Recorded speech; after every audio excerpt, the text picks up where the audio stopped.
ரகசிய உண்மைகள் channel viewers அனைவருக்கும் வணக்கம். பிள்ளையார்கிட்ட தோப்பு கரணம் ஏன் போடணும்? அப்படி தோப்பு கரணம் போடுறதுனால என்ன பலன் கிடைக்கும் அப்படின்னு யாருன்னா யோசிச்சிருக்கீங்களா? சின்ன குழந்தை முதல்ல படிப்பை தொடங்கும் போதும் சரி, ஏன் பெரியவர்கள் வயதானவர்கள் வரைக்கும் நம்ம இந்து மதத்துல தோப்பு கரணம் பிள்ளையார பார்த்து போடணும் அப்படிங்கிறது ஒரு வழக்கமாக இருந்துட்டு வருது.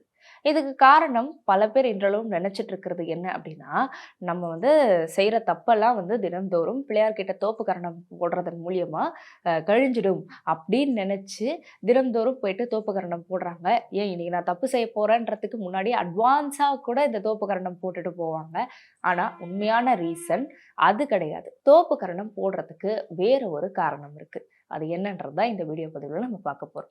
நம்மளுடைய உடல்ல இடகலை, பிங்கலை அப்படின்னு 2 நாடி இருக்கு.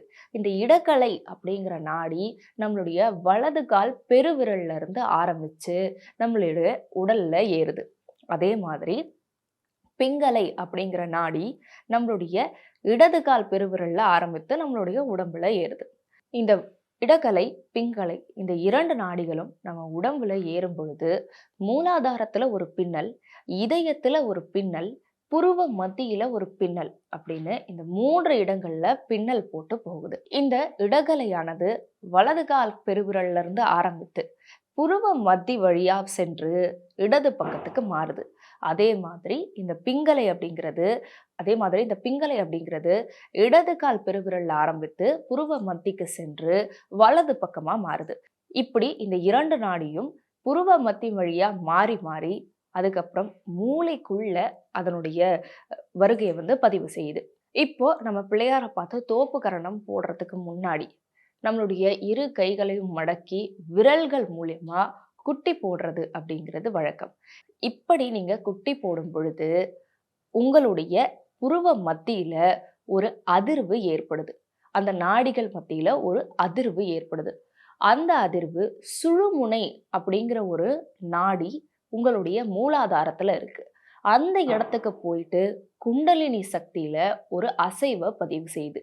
அதுக்கப்புறம் நீங்க தோப்பு கரணம் போடும் பொழுது அந்த குண்டலினி சக்தி மேலே எழும்புது அப்படின்னு பெரிய பெரிய துறவிகளும் தியானிகளும் சொல்றாங்க.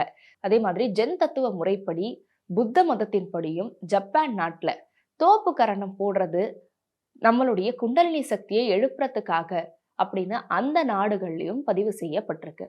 இப்படி நீங்க தோப்பு கரணம் போடும் பொழுது உங்களுடைய சுழுமுனை அப்படிங்கிற மூலாதாரத்துல இருக்கிற நாடியில ஒரு அதிர்வை ஏற்படுத்தி அந்த குண்டலினி சக்தியை இது மேலே எழுப்புது அப்படின்னு சொல்லலாம்.